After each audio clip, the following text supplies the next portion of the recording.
Brent Allen here, chatting with Omar the Great, Hey, Omar Miller, about a fantastic show, True Lies. I mean, it doesn't get any more amazing than this. Omar, thanks for your time. It's a pleasure to chat with you today. thanks for having me, Brett. Let's Well, dive into it. Thank you for such an incredible intro. yes, well, you have been a part of some fantastic projects, but this one, I mean, when I heard about this about 6 months ago, I was over the moon because the movie was fantastic. And your character, Gib, you play the Tom Arnold equivalent, Steve Howie, Ginger Gonzaga. I mean, does it get any more amazing than this? I mean, this show was just over the moon amazing.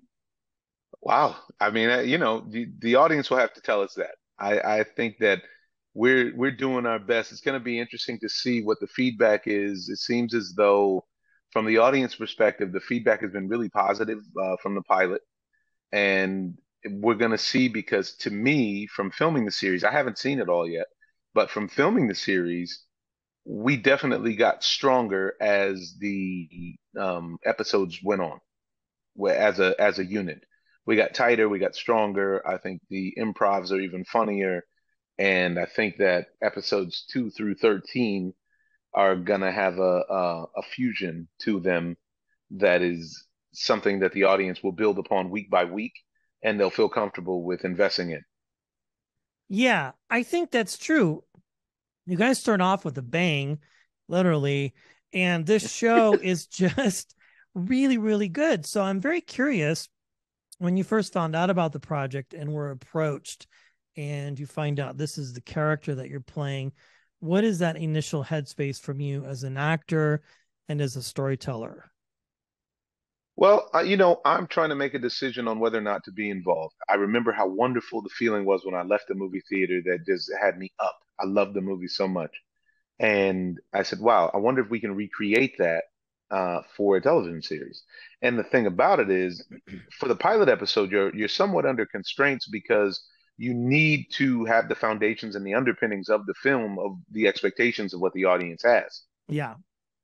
Then I think that the reins get loosened up a little bit as you then make it your own. So now, basically, in the pilot, you see all the way up to the climax of the film, of what happens in the film, Yeah. where the wife finds out that the husband's a spy and they end up on a mission together and have to try to save the world and each other's lives.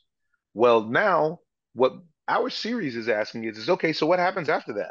After those secrets are out, how do you go back to any sense of normalcy and regular life? And this is where we are. And so I think that for me, when I saw it, I said, okay, now that could be interesting. What do these people do now with this information that they've been hiding for this amount of time that's now semi-public knowledge within the circle? And that's where we are. And so you see us, Helen now has to get ingratiated to the team and to the life of a spy. And she has a real serious problem because she's a morally sound individual. So she has a serious problem with keeping secrets from her family. Yet at the same time, what we see is the show metaphorically represents something that are the masks that we all wear in society, so that Yes. our public facing versions of ourselves are probably different than what happens in our homes. Yeah, that's a really brilliant way to put it because I think obviously in the film you have the comedy aspect of it, you have the jokes and the one lines, and of course all of that. But in this show, and I like the way that you put that, Omar, is that you do track with that original storyline in the first episode, but then you leave the audience hanging, going, okay, what does happen next? And I think there's a sequence where she's trying to convince him how to respond to a group of people, a terrorist, so to speak, or alleged. And she's like, no, no, no, no, I have this. And he's looking at her like, wait a second. I find it so cool that they have picked Steve to play this character coming off of such a amazing show, shameless, almost unrecognizable physically in this character. And of course, you coming off of Ballers. I mean, it's just a match made in heaven, I think. So my question would be, when you complete a show like that, Ballers, that's so successful, and you're looking at other things to do, is it difficult as an actor to shed that skin, so to speak, and to look at something different?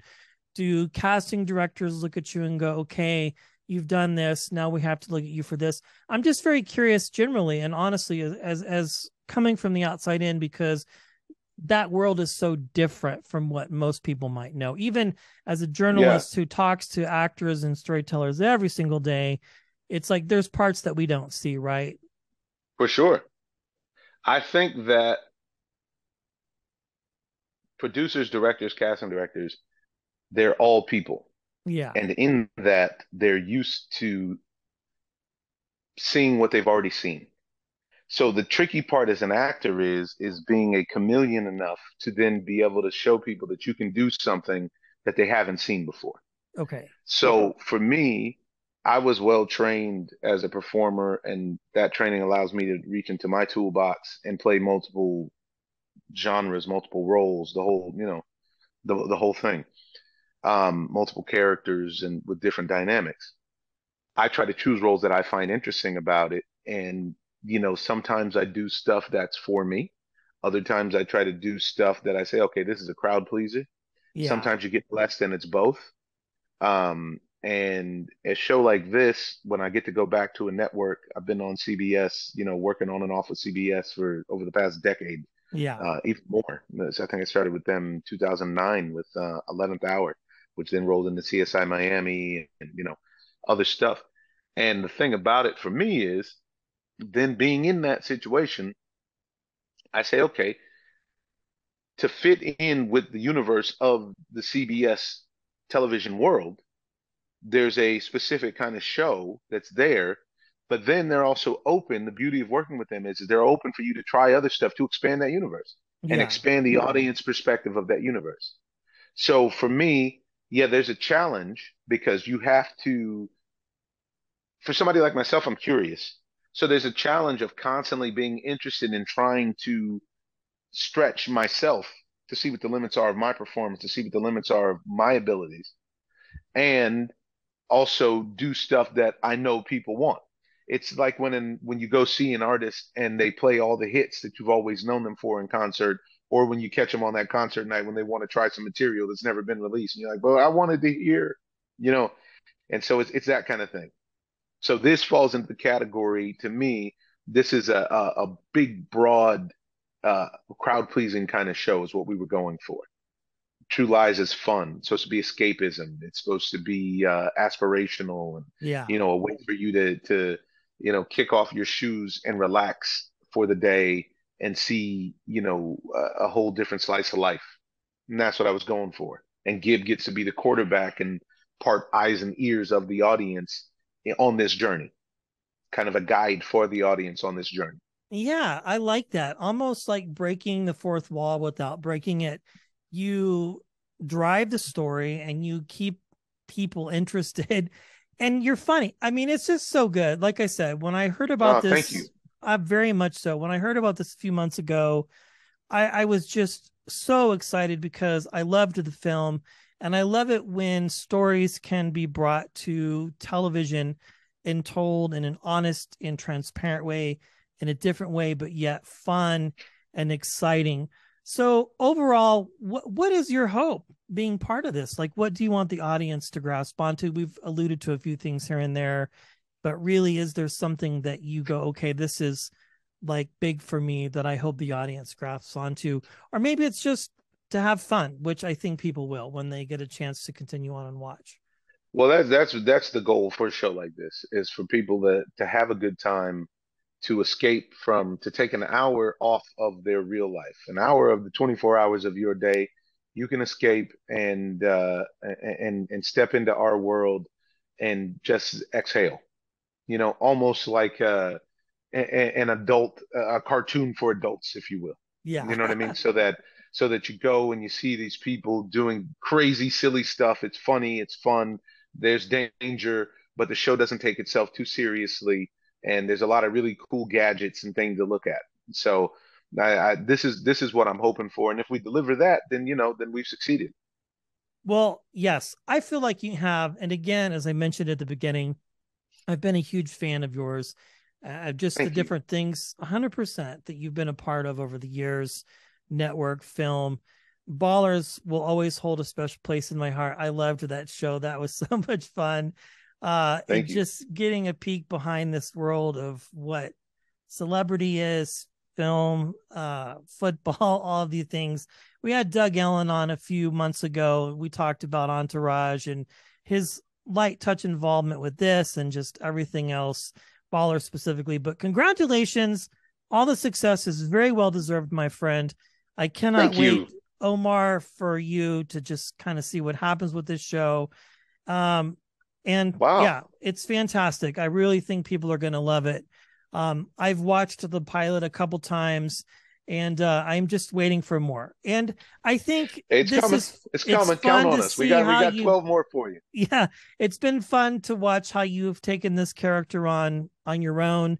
I'm very curious when you got the part as we wrap here, did you go back and watch the original and kind of No. see the nuances? No, you No, I didn't didn't. go back. I didn't go back. But the thing is, I didn't have to go back. This was Okay. one of those films that actually stuck with me. I Okay. can still, think of different scenes from the movie, and the feeling stuck with me. That feeling when I left the theater when I was a kid and I saw the movie and I left the theater, I was like, wow, how awesome would that be to get to do that? How did they do that? There's that wonder, and I hope that we can accomplish some of that on the TV level of the wonder of, wow, how did they do that? Oh man, did he really pick that guy up? Did he really body slam him? Did she really jump out of the helicopter? Or, all of that kind of stuff. And a lot of people put in a lot of time and effort and their physical health in danger to make the show. And so, in that, you just hope that people enjoy it because we all put a lot into it. True Lies on CBS. We're chatting with Omar. Thank you for your time, my friend. It was an honor to chat with you and meet you. Thank you so much. Thank you, man. Bay Area up. I'll talk to you soon. Yes.